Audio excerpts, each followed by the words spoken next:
কোটা সংস্কার আন্দোলনে গণজোয়ারে দেশ ছেড়েছে শেখ হাসিনা। গত ৫ আগস্টে গণ আন্দোলনে পদত্যাগ করে দেশ ছাড়ার পর তার ছেলে সজীব ওয়াজেদ বিভিন্ন সময় নানান কথা বললেও নীরব ছিলেন শেখ হাসিনা। তবে রোববার ১১ই আগস্ট প্রথমবারের মতো নীরবতা ভাঙেন তিনি। তার এই নীরবতা ভাঙার পরিবার সামনে এসেছে। দেশ ত্যাগের আগে সর্বশেষ তিনি কি বলেছিলেন? ভারতীয় সংবাদ মাধ্যম টাইমস নাও ঘনিষ্ঠ সূত্রের বরাদে তার সর্বশেষ কথা জানিয়েছেন। সূত্রটি জানিয়েছে, দেশ ত্যাগের আগে সর্বশেষ শেখ হাসিনা শীঘ্রই দেশে ফিরে আসবে বলে আশ্বাস দিয়েছে।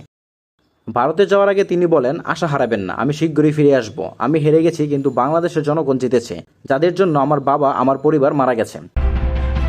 এর আগে রোববার সকালে প্রথমবারের মতো নীরবতা ভাঙেন শেখ হাসিনা। ভারতীয় সংবাদ মাধ্যম দ্য ইকোনমিক টাইমস জানিয়েছে, শেখ হাসিনা দাবি করেছেন নিজের ক্ষমতাচ্যুতের পিছনে যুক্তরাষ্ট্রের হাত রয়েছে। সেন্ট মার্টিন দ্বীপকে যুক্তরাষ্ট্রের হাতে তুলে না দেয়ায় তাকে ক্ষমতাচ্যুত করা হয়েছে। প্রতিবেদনে আরও বলা হয়েছে, ভারতে যাওয়ার পর একাধিকবার জাতীয় নিরাপত্তা উপদেষ্টা অজিত ডোভালের সঙ্গে দেখা হয়েছে শেখ হাসিনার। ভারতীয় নিরাপত্তা এবং কূটনৈতিক কর্তাদের সঙ্গেও কথা হয়েছে তার।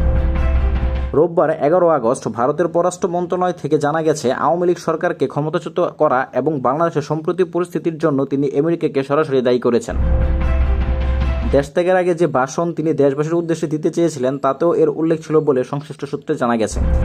শেখ হাসিনা জানিয়েছে, আমেরিকার কথা মতো বঙ্গোপসাগরের একক আধিপত্যের জন্য সেন্ট মার্টিন দ্বীপকে তাদের হাতে না দেওয়ার মাসুল এই ক্ষমতাচ্যুত।